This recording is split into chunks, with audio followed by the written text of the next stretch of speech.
WNST tasked doing some holiday shopping. Many of you know that I consider myself an author and a writer from time to time. I sell books for a living from time to time along with our radio, and I love having authors on, and I don't know what possessed me. I follow this guy on Twitter, and I've always been a little intimidated by really good writers, so the really good ones I have never had a chance to have on. But given that it's my 25th anniversary of being on radio, I've been reading this guy for 20 years myself in Sports Illustrated and in other various forms, and that when on the front of his Twitter page there is a scene from the Fells Point Diner that is actually the Hollywood Diner that my wife, I believe, shops at now, and every Sunday she gets her farmer's market gear there, that there's got to be a little Baltimore connection between me and S.L. Price of Sports Illustrated, who has a new book called Playing Through the Whistle, Steel Football in an American Town. And where else could you sell a book about Pittsburgh and football better than in Baltimore, Scott Price? What's going on, man? Happy holidays to you. Happy holidays to you too, Nestor. Thank you very much for having me. And by the way, just so you know, that was that diner scene you are referring to refers to the article I had the most fun ever writing, which was I did a piece for Vanity Fair on the importance of the movie Diner that ran on its 30th anniversary in the spring of 2012. So. I said it was the most important movie of the 80s, and Vanity Fair went and put it on the cover as the most important movie of the last 30 years. So I'm happy to defend it, but there are plenty of people who think otherwise. I think that actual shot was the real Fells Point Diner that doesn't exist anymore down at the corner of Boston, because the movie was shot so long ago now. I mean, it's not a new movie anymore, right? So lots of things have come and gone, but Baltimore accents and the Colts marching band song is now the Ravens marching band song. So there's a little piece of that in there, Scott. There is.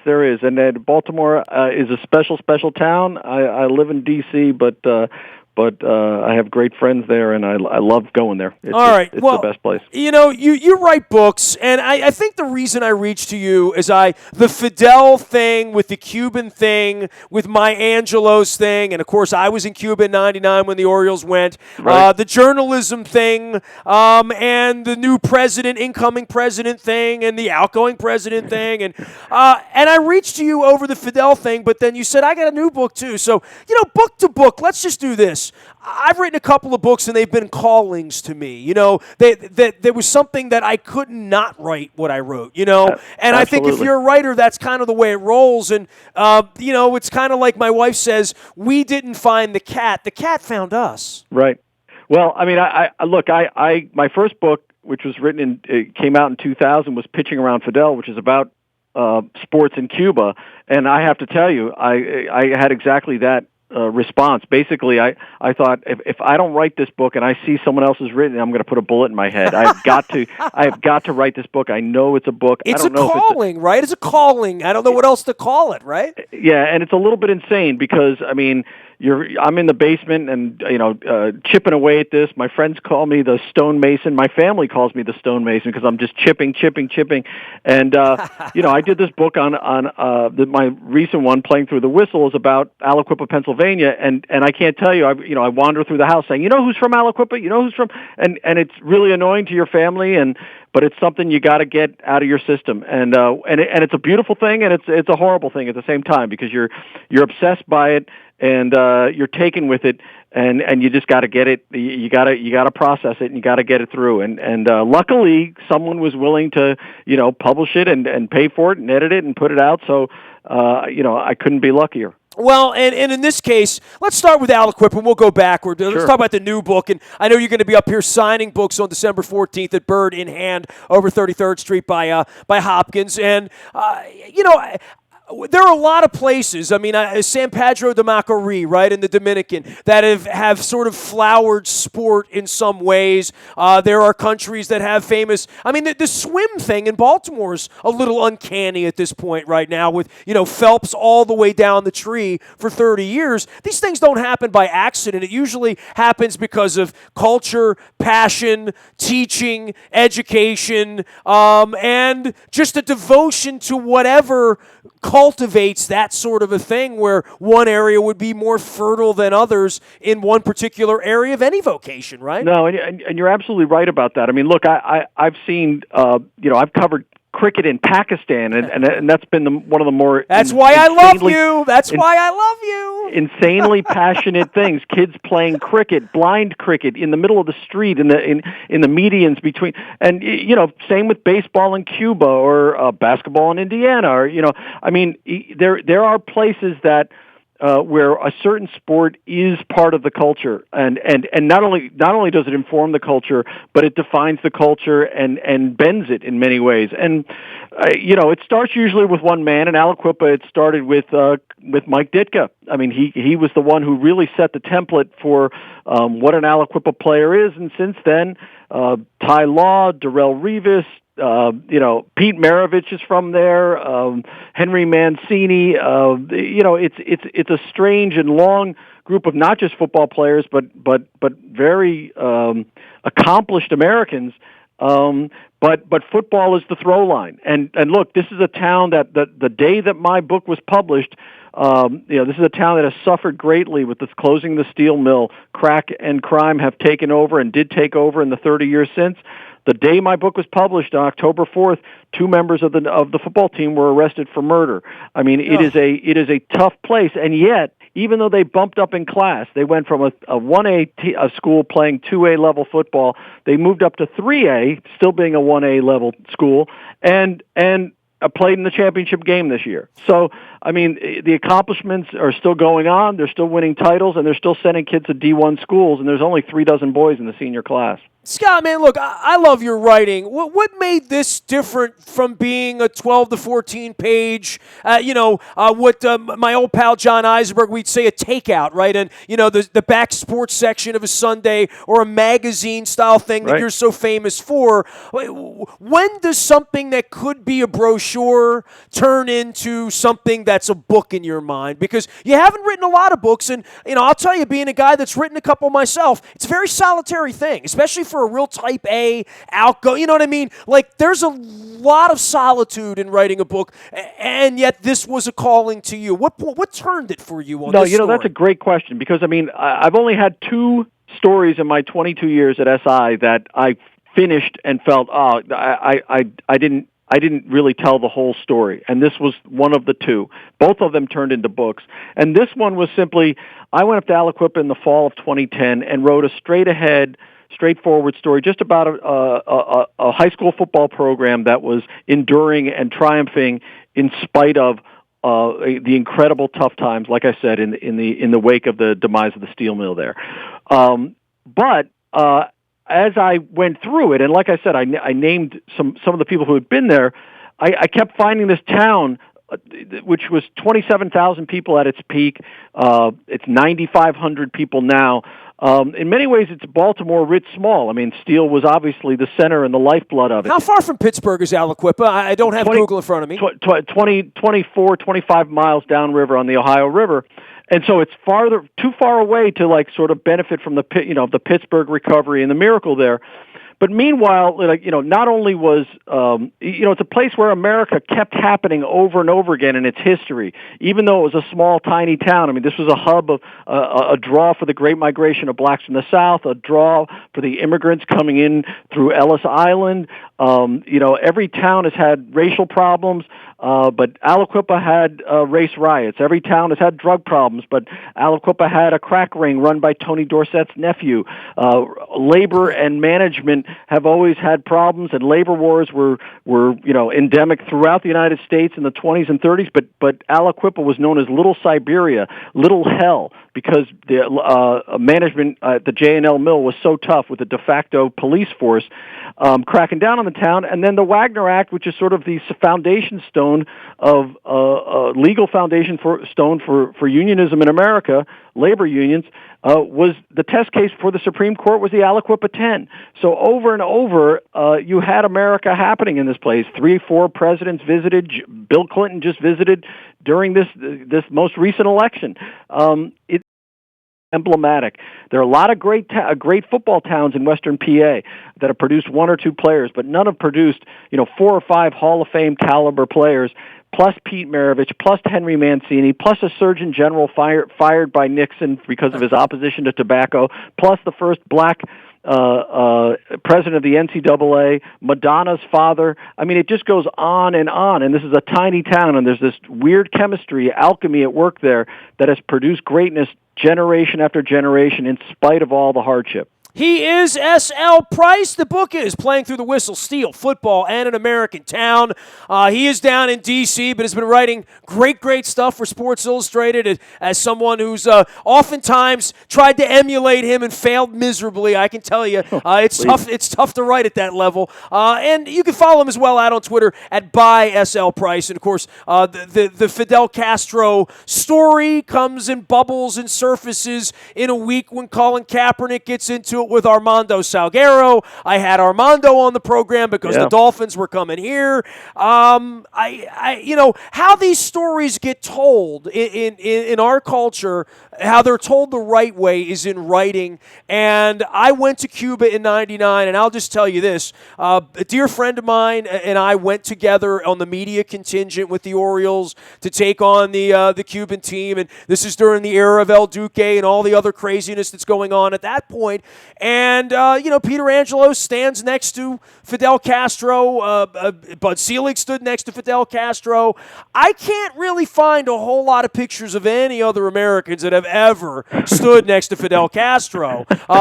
Maybe the 60 Minutes crew once or twice, right? Maybe Hunter S. Thompson or something like that. But, there's not a... It's like, show me pictures of this dingbat over in North Korea. There's Dennis Rodman, and then there's nobody else that's ever stood next to him, right? Well, Hemingway stood famously next to Fidel Castro in a famous picture of him after a fishing tournament in Havana. Look, I mean, Fidel, there were three pillars of the revolution: healthcare, education, and sports. And I would argue that the most famous, certainly, and probably the most enduring at this point, is the sports system that Fidel basically wrapped himself in. I mean, when I was there for the Pan Am Games in '91, Fidel was, I'm at the boxing finals, and the Cuban team is literally beating hell out of the U.S. team, and Fidel is in the stands doing the wave. He went to every single venue then, and he constantly was dressing himself up in the flag of Cuban athletics. I will tell you this: it's a fantastic. I've gone there numerous times in the '90s, especially. Saw plenty of baseball. It's a wonderful place to see baseball, and if you're used to big time U.S. sports, it feels like an antidote. But because the teams don't move, because the players live in the same neighborhood as everybody else, because there is, no differentiation in the stands between rich and poor. But I will tell you, over time, I talked to people who defected, people who didn't want to defect, people who stayed because they couldn't leave their families, people who left for money and freedom. And it was pretty clear that over and over again that if you went crosswise with the Cuban sports machine and with the regime, they would not hesitate to grind your lives into powder. And that is what happened over and over. El Duque left not because he was going to defect, but because his brother defected, and they suspected he might defect.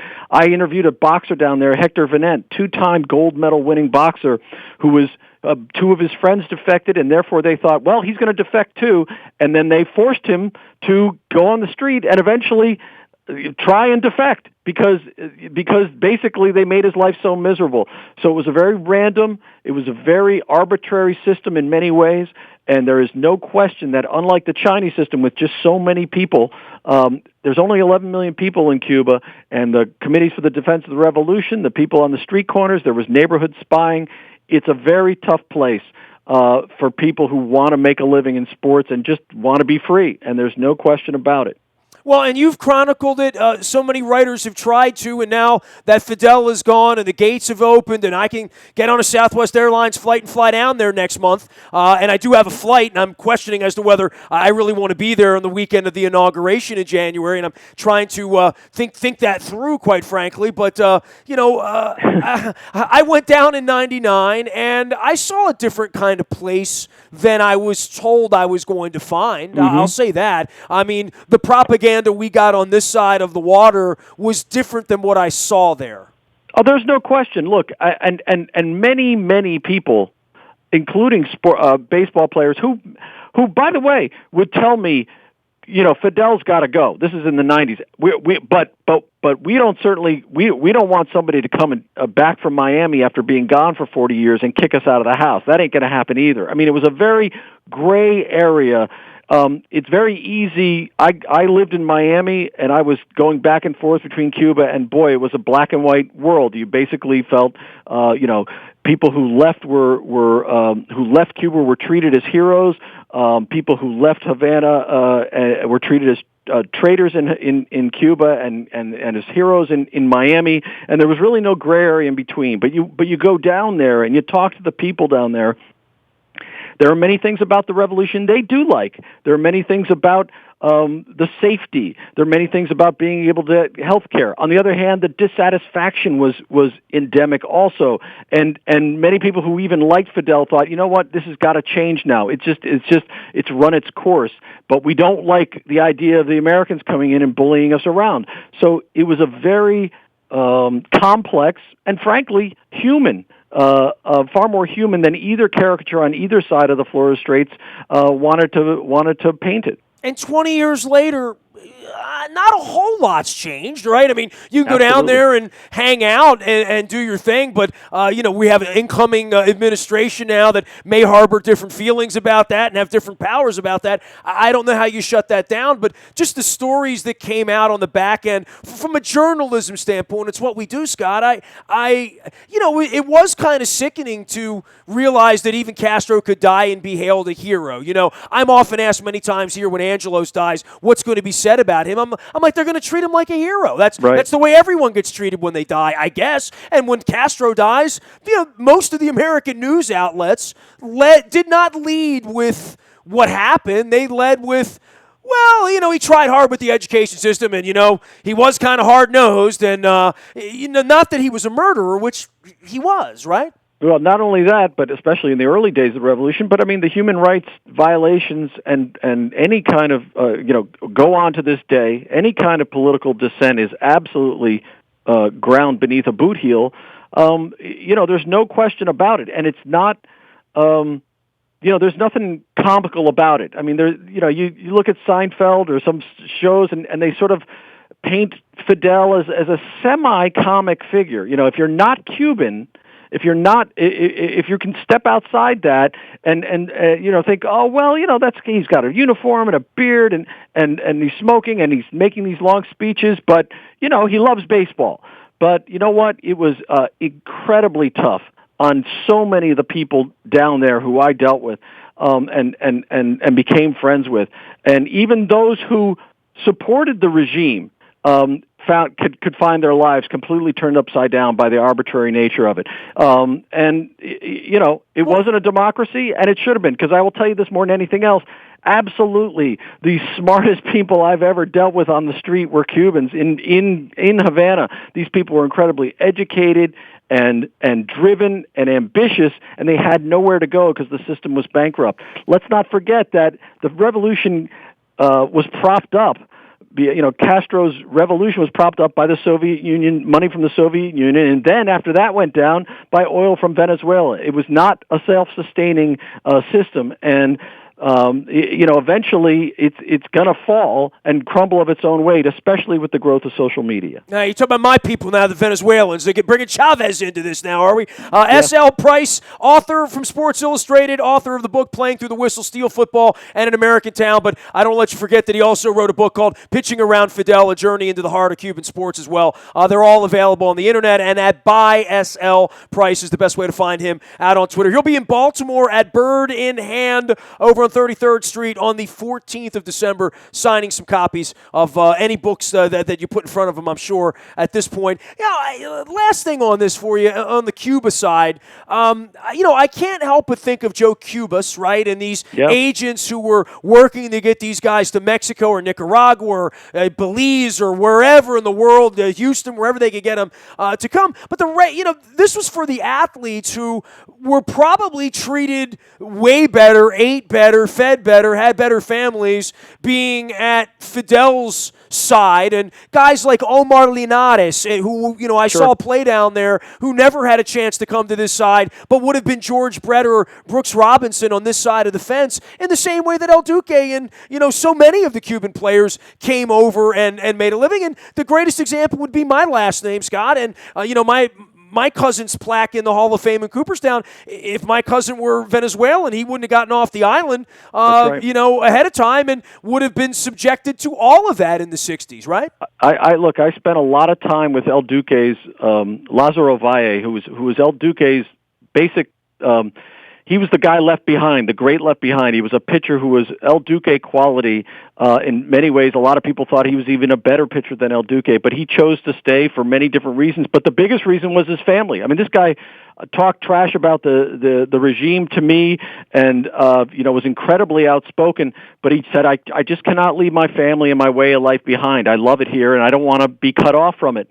And basically nobody knows who he is, and he was one of the all-time Cuban greats, and he could have competed obviously with the best in the United States at his best, and did. He did against the amateurs when they came down and battled against each other against the U.S. team, and that's the tragedy of it. I mean, the tragedy and, dare I say it, the romance of the Cuban players, what was lost. I mean, was just, there's so many lives that we don't know that were obscure, and these are geniuses toiling in obscurity, and look, even the ones who were, rewarded, the rewards were ridiculous compared to what they could have gotten here. They would get a Russian lada and maybe $30 a month.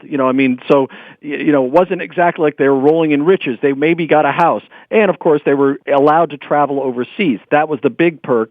But of course, if they turned against the regime, sometimes they didn't come back.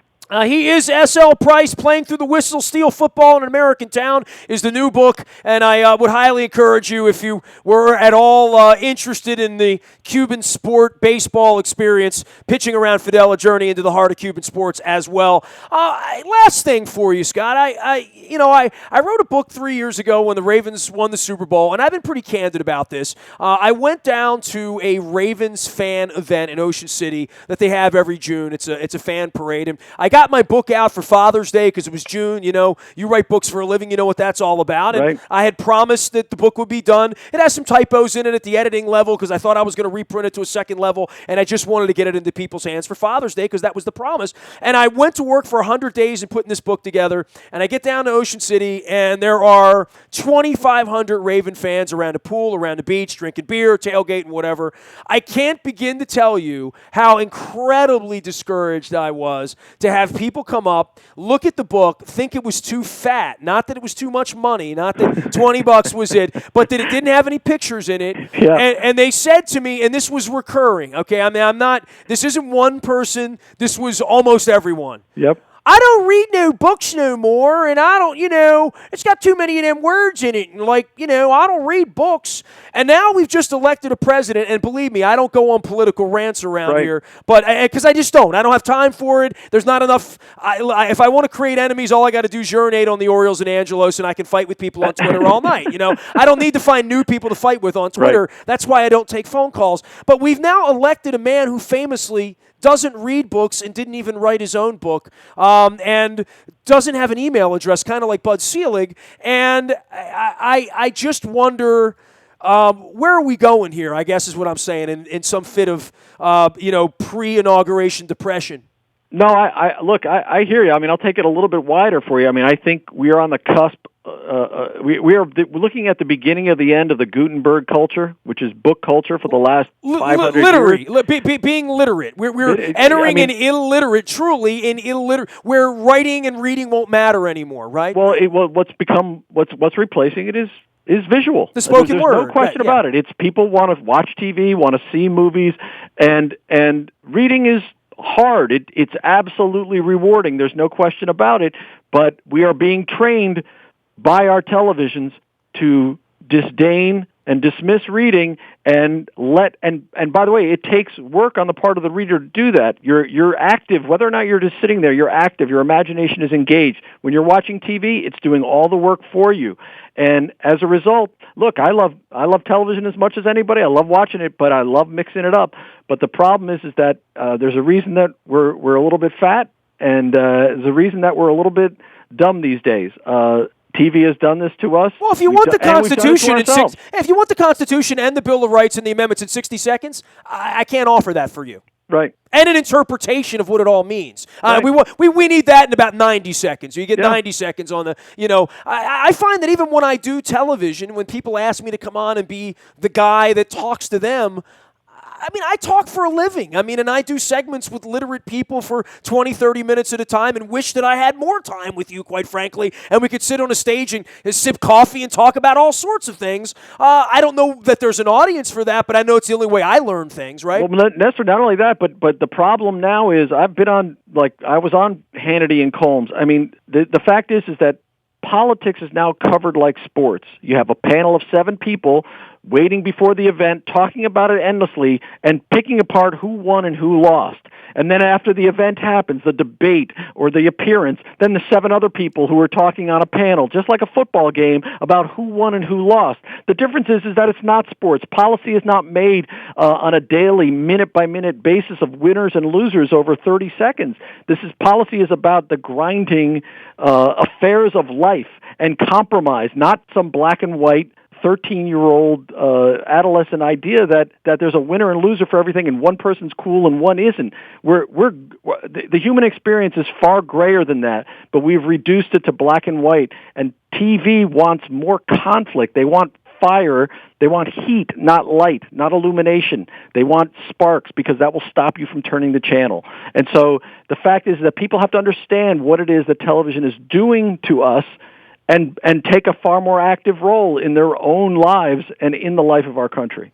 He is S.L. Price. No one writes better than he does. The book is Playing Through the Whistle Steel Football in an American Town. Scott, I really appreciate you taking a little time coming on to promote the book and talk about Aliquippa and Fidel Castro and raise the bar around here at WNST. I'd love to come back anytime and talk about anything. It's been a great conversation. Appreciate you. Buy S.L. Price is the way to find him out on Twitter.